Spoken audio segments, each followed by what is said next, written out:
नमस्कार दोस्तों, एक बार फिर से स्वागत है आपका हमारे YouTube channel Raju cookie blogs में। दोस्तों, जो आज का मैं ब्लॉग बनाने वाला हूं, ये ब्लॉग मैं आप लोगों में इस ब्लॉग के माध्यम से आप लोगों को एक बहुत ही इम्पोर्टेंट जानकारी देने वाला हूं, क्योंकि आज का मैं ब्लॉग अपने मेडिकल में ही बना रहा हूं। और ये जो ब्लॉग बना रहा हूं मैं आज, जो ब्लॉग है ये हेल्थ से संबंधित है। जैसे कि सब लोग जानते हैं कि आजकल वायरल बहुत फैला हुआ है, जिसमें डेंगू, मलेरिया, चिकनगुनिया, टाइफाइड ये सब चीज़ें हो रही हैं। डेंगू के बारे में मैं आप लोगों को बहुत कुछ नहीं बताऊंगा, क्योंकि डेंगू के बारे में सब लोगों को लगभग जानते ही हैं कि डेंगू कैसा होता है, क्या इसके बचाव के होते हैं, कैसे इसके बचाव होता है, क्या इसके लक्षण होते हैं। सूक्ष्म में बहुत एक विस्तार न करके मैं बहुत शॉर्ट में बताता हूँ। जैसे सरकार द्वारा भी गाइडलाइंस बार बार जारी की जाती हैं कि भाई हमें घरों में पानी नहीं इकट्ठे होने देना है, अपनी टंकियों को ढके रखना है, मच्छरदानी का प्रयोग करना है, जो भी मच्छरों से बचने के उपाय हो सकते हैं, चाहे वो ओडोमास से लेके, चाहे वो कोई रोल ऑन से लेके, कोई वो जलाने वाले से लेके, छिड़काव वाले से, कुछ भी हम साधन का उपयोग कर सकते हैं जो कि मार्केट में अवेलेबल होते हैं। इसके अलावा जैसे घरों में हमारा जो कूलर होता है उसका पानी हमें चेंज करते रहना है, छतों में पानी इकट्ठा नहीं होने देना है। टायर वगैरह हम लोग घरों में फेंक देते हैं जो गाड़ियों के, उनके अंदर पानी जमा हो जाता है, जिसमें लार्वा जो इसके डेंगू के होते हैं पनप जाते हैं। तो ये सब चीज़ें हमें नहीं होने देनी है, जिसके कारण हम अपने आप को डेंगू से बचा सकते हैं। इसके अलावा इसमें जो होता है कि कॉमन देखा गया है, इसमें होता क्या है कि भाई सर दर्द हो रहा है, तेज़ बदन दर्द हो रहा है, बॉडी पेन हो रहा है, पिंडलियों में दर्द हो रहा है, बुखार आ रहा है, उल्टी का मन हो रहा है, ये सब चीज़ें इसके लक्षण होते हैं। तो अगर ऐसे किसी को लक्षण दिखते हैं तो हमें तुरंत जो है इसमें लापरवाही न करके अपने नज़दीकी जो स्वास्थ्य केंद्र है वहाँ पे दिखाना चाहिए, या अपने जो हमारे डॉक्टर्स होते हैं उनसे सलाह लेनी चाहिए। इसके अलावा जो मैं आज एक इम्पोर्टेंट बात करने वाला हूँ, ये तो सब चीज़ें जो मैं भी ये बात कर रहा था, ये सब चीज़ें लोग आजकल सोशल मीडिया से, नेट के थ्रू कहीं ना कहीं से सबको जानकारियाँ प्राप्त होती हैं, सब लोगों को पता होता है इसके बारे में। इसके अलावा जो मैं आज एक इम्पोर्टेंट बात करने वाला हूँ जो है कि टोमेटो फ्लू के बारे में बहुत सारे लोगों ने जानकारी नहीं होगी और पता नहीं होगा, कुछ लोगों को पता नहीं होगा, कुछ को नहीं पता होगा। जैसे कि हम सब लोगों को पता है कि जो हमारी इम्यूनिटी जो अभी कोरोना जो इतनी महामारी चल रही थी उसके कारण वीक हो गई है, सबकी इम्यूनिटी वीक हो गई है, किसी न किसी रूप में कोई ना कोई वायरस अंदर आया ही है, सभी के अंदर आया है, तो इम्यूनिटी बहुत वीक हो गई है, जिसके कारण से क्या होता है कि हम सब लोगों में किसी भी बीमारी को लेकर खौफ बना हुआ है, डर का माहौल बना हुआ है। और इसी दिशा में एक बच्चों में जो बीमारी हो रही है, ये है एक टोमेटो फ्लू की जो बीमारी है, ये खासकर जो है कि छोटे बच्चों में, जो 5 साल से के तक की उम्र के बच्चे हैं, उनमें ये बीमारी पाई जा रही है, हो रही है। तो इसके परिणाम स्वरूप क्या रहा है इसमें कि बच्चों में लाल चकत्ते से पन्ने, दाने दाने हो रहे हैं और दाने बड़े हो जा रहे हैं, टमाटर के आकार के बन जा रहे हैं, जिस कारण से उसको टोमेटो फ्लू कहा जा रहा है।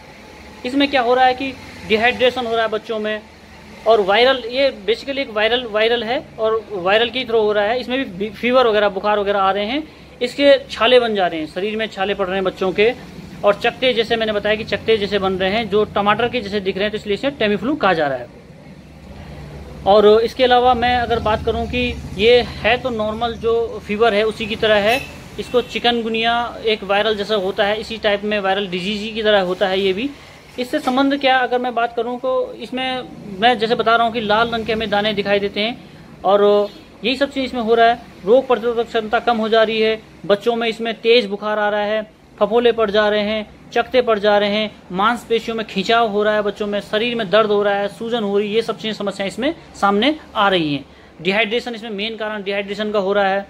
तो कुछ रोगियों में, कुछ बच्चों में, इसके अलावा जो बच्चे होते हैं, कुछ बच्चों में जो होते हैं कि उल्टी का ऐसा मन भी दिख रहा है, छींकें बहुत ज़्यादा सी दिखाई दे रही हैं, उनमें थकान तो लग रहा है, खांसी भी लग रही है, ये सब चीज़ें हैं। और एक तकरीबन 5 साल तक के बच्चों में ज़्यादा हमें दिखाई दे रही है। अगर ऐसी किसी के पास जो समस्या होती है बच्चों को, तो आप लापरवाही न करके अपने डॉक्टर से परामर्श ज़रूर लीजिएगा और डॉक्टर उसको ज़रूर दिखाएगा।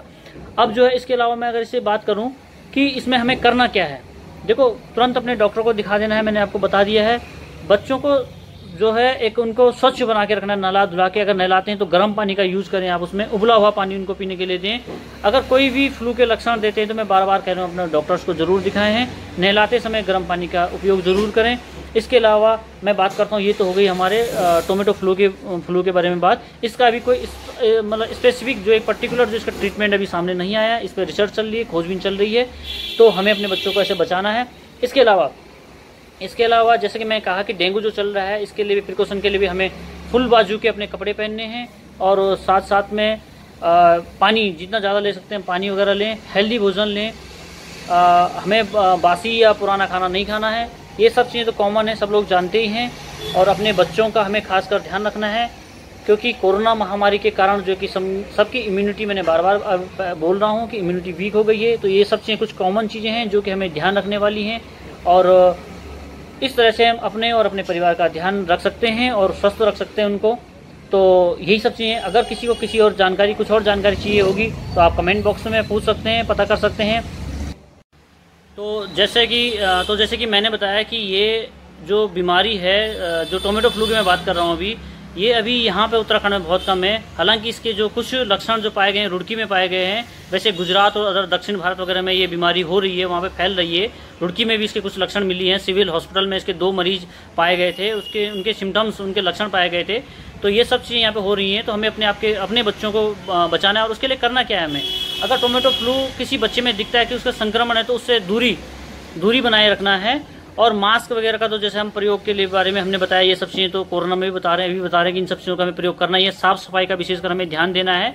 और जो संक्रमित बच्चे हैं उनके खिलौने वगैरह को एक दूसरे को नहीं देना है, आदान प्रदान नहीं करना है संक्रमित होने के दौरान, और संक्रमण के ठीक होने के बाद उसे प्रॉपर रेस्ट, आराम करने के लिए देना चाहिए, जिससे उसकी थकान वगैरह, कमजोरी वगैरह, बुखार वगैरह कम हो। तो इन सब चीज़ों को हमें ध्यान रखना है। इसके साथ साथ मैं लास्ट में कहूँगा कि अगर आप लोगों ने अभी तक हमारी वीडियो को, हमारे चैनल को सब्सक्राइब नहीं किया तो प्लीज़ चैनल को सब्सक्राइब कीजिए, लाइक कीजिए, और कमेंट में हमें बताइएगा कि आपको हमारी वीडियोस कैसे लगती हैं और अपनी वीडियो को और अच्छा बनाने के लिए हम क्या कर सकते हैं, और आप लोगों तक ज़्यादा से ज़्यादा पहुँचने तक हम क्या कर सकते हैं। तो वीडियो को अंत तक देखने के लिए आप सब लोगों का बहुत बहुत धन्यवाद। जय हिंद, जय भारत। मिलते हैं अगली वीडियो में। Thank you.